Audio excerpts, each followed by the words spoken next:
Hello viewers, welcome to my channel. आज हम class 10th का chapter 3 pair of linear equation in two variable में exercise 3.5 का question 3 solve करेंगे। हमारा क्वेश्चन है solve the following pair of linear equation by substitution and cross multiplication method. अर्थात नीचे दिए गए रेखीय समीकरण युग्म को प्रतिस्थापन विधि या वज्र गुणन विधि से सोल्व कीजिए। चलिए शुरू करते हैं। हम सबसे पहले क्वेश्चन को अलजेब्रिक फॉर्म में रख लेंगे। तो हमारे क्वेश्चन क्या है, दो इक्वेशन दी हुई है। पहली इक्वेशन क्या है, 8x + 5y = 9।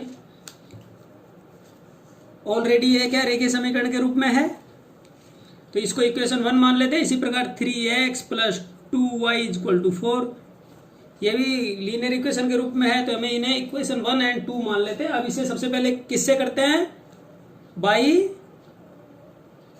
Substitution method.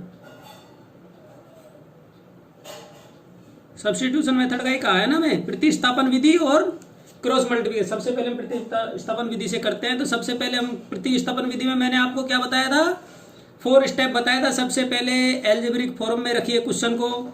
Second form में क्या था, किसी एक इक्वेशन को लीजिए, उसे 1 वेरिएबल टर्म में लिखिए। तो हम सेकंड स्टेप पे आ जाते हैं। फ्रॉम इक्वेशन 2 को 1 वेरिएबल टर्म में रखेंगे तो 3x = 2y को राइट साइड में ले जाएंगे तो 4 - 2y।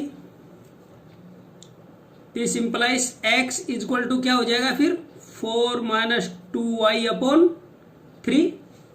ये हमारी क्या आ गई, 1 वेरिएबल टर्म आ गई, बराबर। ये स्टेप 3 को हमने सोल्व कर लिया। स्टेप 2 को स्टेप 3 पे आएंगे। इसके बाद स्टेप 3 पे क्या आएंगे कि इसके जैसे इक्वेशन 2 को 1 वेरिएबल बनाया, तो इक्वेशन 1 में x की वैल्यू को, 1 वेरिएबल टर्म की वैल्यू को पुट करिए। तो यहां पर हम लिखेंगे substitute this value of x in equation 1। Equation 1 में x की वैल्यू को पुट करेंगे तो हमारे पास आएगा 8x की जगह क्या है, 4 - 2y/3 + 5y = 9। ये हमारी इक्वेशन 1 है। इसे और सिंप्लीफाई करेंगे तो हमारे पास आएगा 8 × 4 = 32 - 8 × 2 = 16y/3 + 5y = 9। इसमें हम एलसीएम ले लेंगे। एलसीएम 3 आया तो 32 - 16y प्लस ये 1 है तो 3 से मल्टीप्लाई होगा, 5 × 3 = 15y = 9।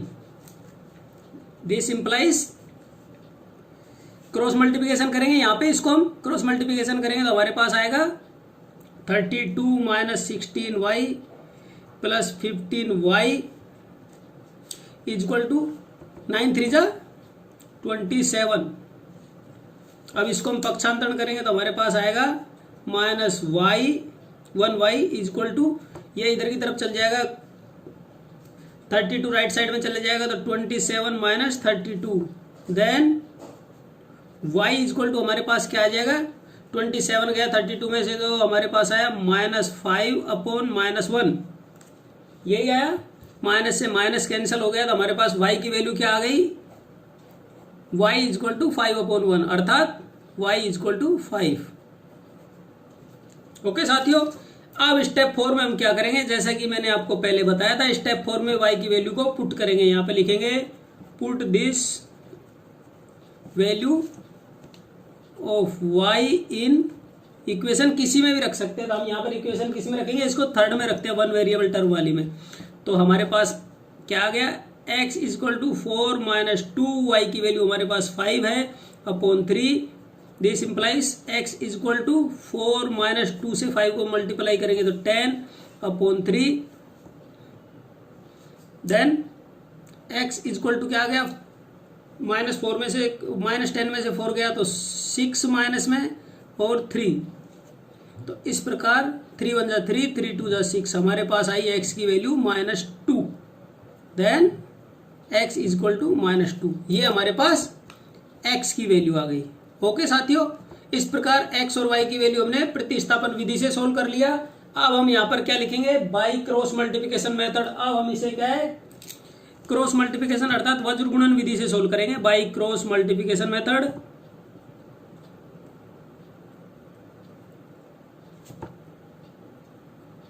क्रॉस मल्टीप्लिकेशन मेथड से क्या करते हैं, हमें क्रॉस मल्टीप्लिकेशन मेथड के लिए हमारा वो क्या है, सबसे पहले हम इक्वेशन 1 और 2 का स्टेप फर्स्ट में क्या करेंगे, पहले तो एल्जेब्रिक इक्वेशन बना लेंगे। स्टेप फर्स्ट सेम ऐसे कैसे ये स्टेप फर्स्ट में एल्जेब्रिक इक्वेशन के रूप में लिख लेंगे क्वेश्चन को, तो हमारा ऑलरेडी क्वेश्चन एल्जेब्रिक इक्वेशन के रूप में लिखा हुआ है। स्टेप 2 में क्या करेंगे, हम इनके कोफिशिएंट ज्ञात कर लेंगे। इक्वेशन 1 में a1 b1 c1 तथा इक्वेशन 2 में a2 b2 c2 का।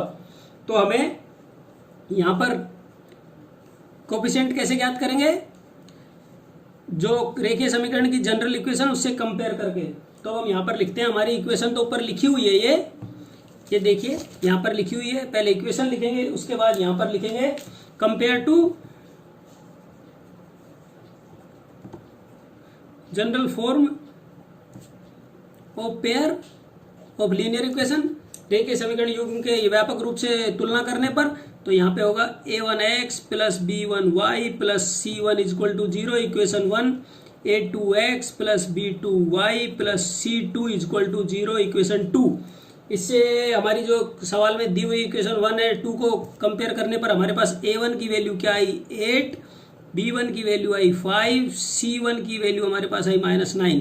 इसी प्रकार a2 की वैल्यू आई हमारे पास 3, b2 की वैल्यू हमारे पास आई 2 और c2 की वैल्यू हमारे पास क्या आई, c2 की वैल्यू आई -4। ओके साथियों, ये हमारे पास a1 a2 b1 b2 तथा c1 c2 की वैल्यू आ गई। अब यदि c1 ये वैल्यू हमें कोफिशिएंट्स की वैल्यू आ गई, तो हमें अब पता है क्रॉस मल्टीप्लिकेशन मेथड का फॉर्मूला क्या होता है। क्रॉस मल्टीप्लिकेशन मेथड का फॉर्मूला हम यहाँ पर लिख लेते हैं एक बार। सबसे पहले x लिखेंगे, अपॉन लगाएंगे, इक्वल टू करेंगे, फिर y लिखेंगे, अपॉन लगाएंगे, इसके बाद कांस्टेंट टर्म लिखेंगे, अपॉन लगाएंगे। ये लिख दिया। इसके बाद फॉर्मूला लिखने की टेक्निक बता रहा हूं मेरे को आपको।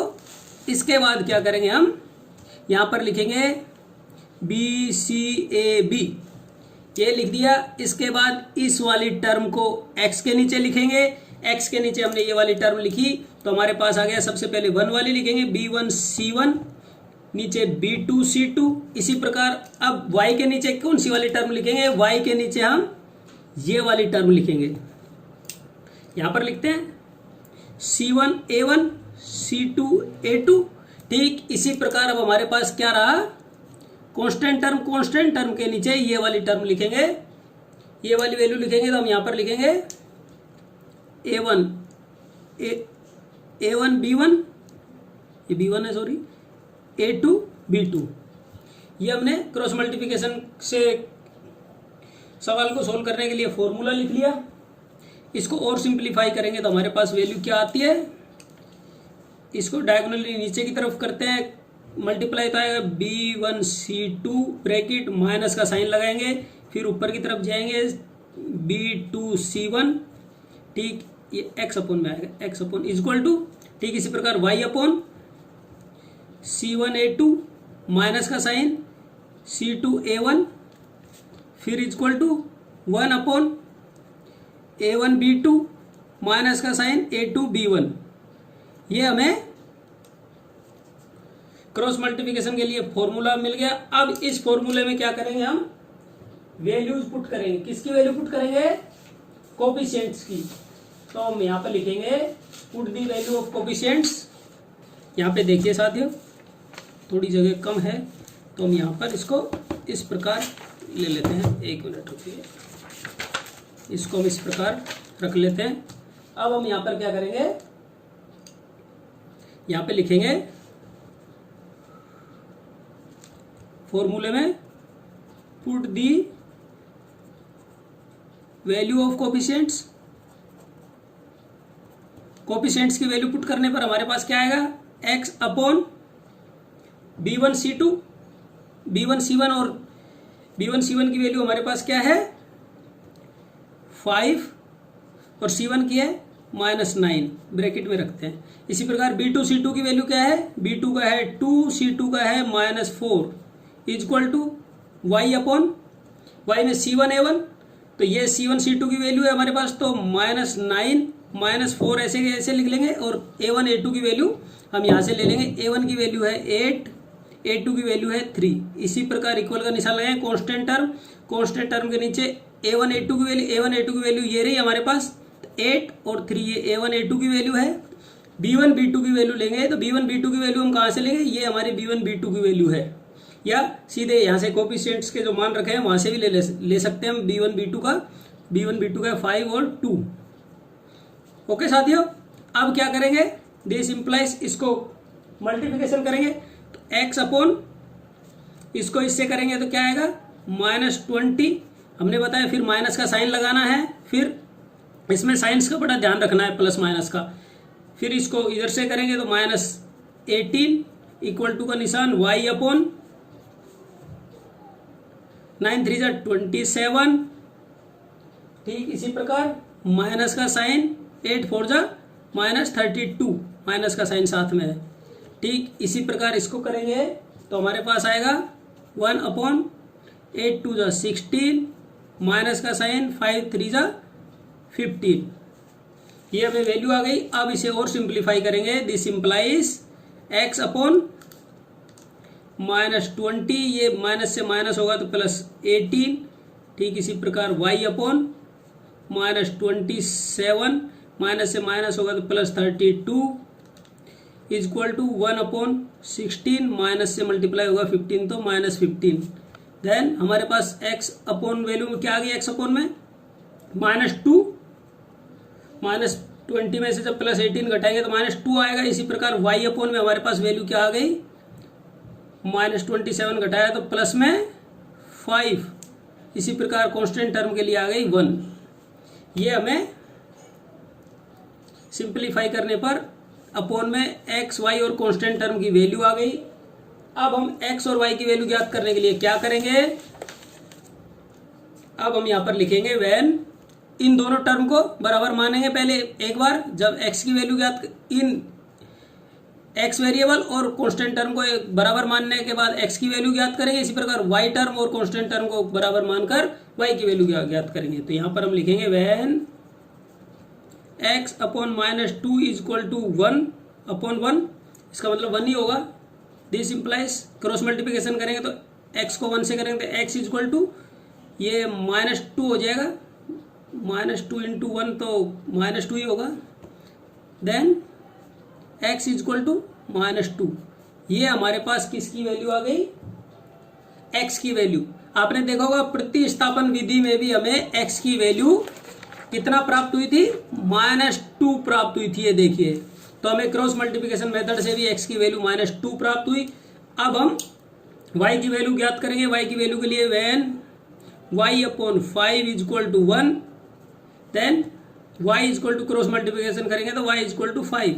ये हमें y की वैल्यू प्राप्त हो गई। हमें देखिए प्रतिस्थापन विधि में भी y की वैल्यू 5 प्राप्त हुई थी।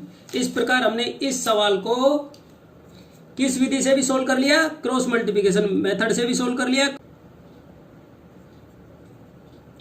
Hence x equal to -2 and y equal to 5। ये हमारा क्या है, आंसर है।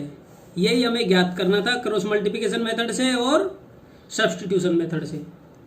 ओके साथियों, यदि ये मेरा वीडियो आपको अच्छा लगा तो एक बार इसे लाइक और शेयर जरूर करें। Thank you.